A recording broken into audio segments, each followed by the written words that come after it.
লোকসভায় কংগ্রেস দলের লিডার অধীর রঞ্জন চৌধুরী জানিয়েছেন, প্রধানমন্ত্রীর নেতৃত্বাধীন একটি প্যানেল বৃহস্পতিবার retired IAS officer Gyanesh Kumar এবং এসএস সান্ধুকে নতুন ইলেকশন কমিশনার হিসেবে অ্যাপয়েন্ট করা হয়েছে এবং আজ তারা নিজ নিজ ক্ষেত্রে তাদের দায়িত্ব বুঝে নেবেন। যে নতুন আইন দ্বারা তাদেরকে অ্যাপয়েন্ট করা হয়েছে, সেই নতুন আইনের নিয়োগ কমিটির সদস্য হিসেবে ভারতের প্রধান বিচারপতিকে বাদ দেওয়া হয়েছে, যা নিয়ে ইতিমধ্যেই বিরোধী রাজনৈতিক দলগুলোর মধ্যে মতভেদ সৃষ্টি হয়েছে।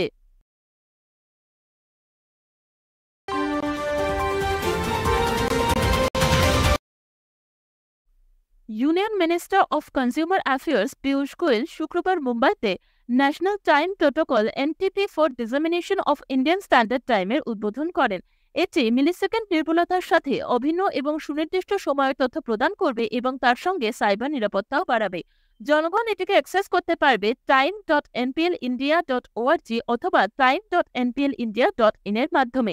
এছাড়াও মিস্টার গোয়েল ফরিদাবাদ এবং আহমেদাবাদের regional reference standard laboratory RRSSL এর ভার্চুয়াল ইনঅপারেশনও করেন।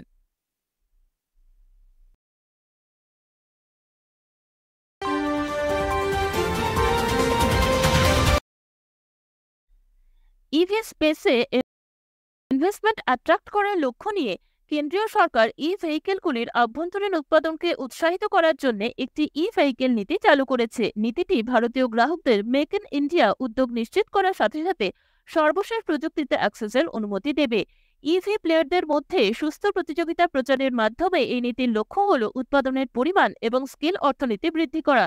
এটি অপরিশোধিত তেলের আমদানি হ্রাস, বাণিজ্যের ঘাটতি কমানো এবং বায়ু দূষণ হ্রাস করার লক্ষ্য রাখে। কোম্পানিগুলোকে ন্যূনতম 4,150 কোটি টাকা বিনিয়োগ করতে হবে এবং সর্বাধিক বিনিয়োগের ওপর কোনো রকম ক্যাপ সেট করা হয়নি।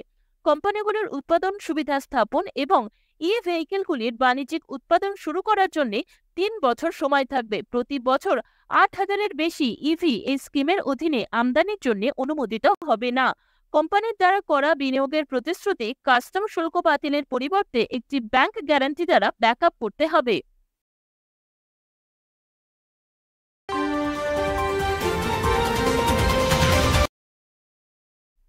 রবিবার ম্যাসিভ জেলব্রেকের পর হাইতি গ্যাং ভায়োলেন্স সিচুয়েশন দিনের পর দিন আরও বেশি খারাপ হচ্ছে। এই গ্যাং হাইতির প্রধানমন্ত্রীর পদত্যাগের দাবি করেছে।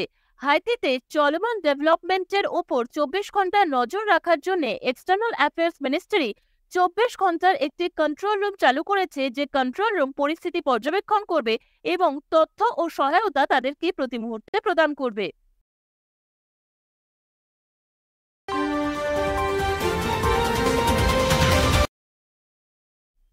আগামীকাল 16 মার্চ বিকেলে নয়াদিল্লির বিজ্ঞান ভবনে লোকসভা ভোটের পোলস ঘোষণা করবে নির্বাচন কমিশন। লোকসভা নির্বাচনের পাশাপাশি কমিশন কিছু রাজ্যে বিধানসভা নির্বাচনের পোলসও ঘোষণা করবে। চলতি বছরের 16 জুন শেষ হতে চলেছে বর্তমান লোকসভার মেয়াদ। 2019 সালে লোকসভা নির্বাচন এপ্রিল এবং মে মাসে 7টি ধাপে অনুষ্ঠিত হয়েছিল। আশা করা হচ্ছে এবারও এপ্রিল ও মে মাসে কয়েকটি ধাপে ভোট গ্রহণ করা হবে।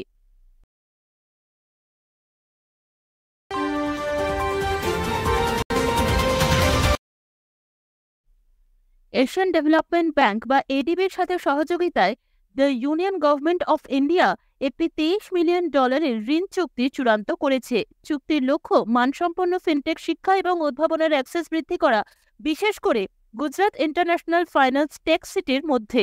এই চুক্তির অধীনে অর্থ মন্ত্রণালয় একটি আন্তর্জাতিক ফিনটেক ইনস্টিটিউট প্রতিষ্ঠারও নেতৃত্ব দেবে।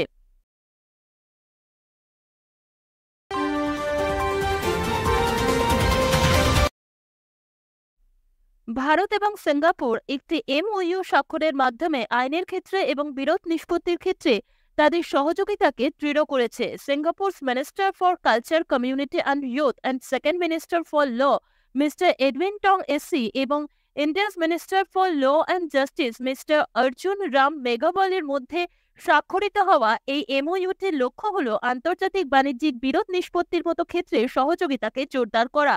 এর উদ্দেশ্য হল কৌশলগত অংশীদারিত্বের মাধ্যমে সর্বোত্তম অনুশীলনগুলি ভাগ করা, দক্ষতা বিনিময় করা, সক্ষমতা বৃদ্ধির উদ্যোগগুলিকে সহজতর করা এবং নাগরিক ও ব্যবসার ক্রমবর্ধমান চাহিদাগুলিকে সমাধান করা।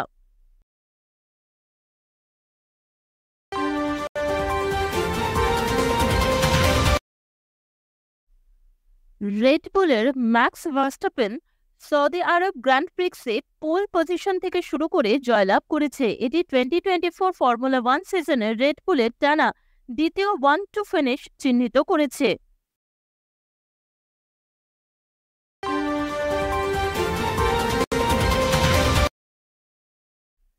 মুম্বাইয়ের ওয়াংখেড়ে স্টেডিয়ামে বিদর্ভকে 169 রানে হারিয়ে 2024 সালের রঞ্জি ট্রফি জিতেছে মুম্বাই।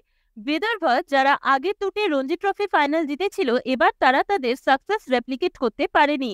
এটি ছিল তাদের 42তম রঞ্জি ট্রফির শিরোপা, যা ইন্ডিয়ান ডোমেস্টিক ক্রিকেটে তাদের আধিপত্য প্রদর্শন করে। 2015-16 মরশুমে শেষবার শিরোপা জিতে চ্যাম্পিয়নশিপ জিতেছিল তারা।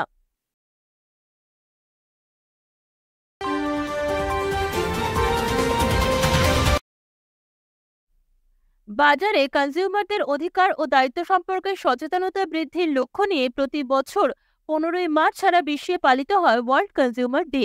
এই দিনটি কনজিউমার অধিকার রক্ষার গুরুত্বের পাশাপাশি ন্যায্য এবং নৈতিক ব্যবসায়ী অনুশীলন নিশ্চিত করা এবং কোম্পানিগুলিকে জবাবদিহি করার গুরুত্বের ওপরেও জোর দেয়।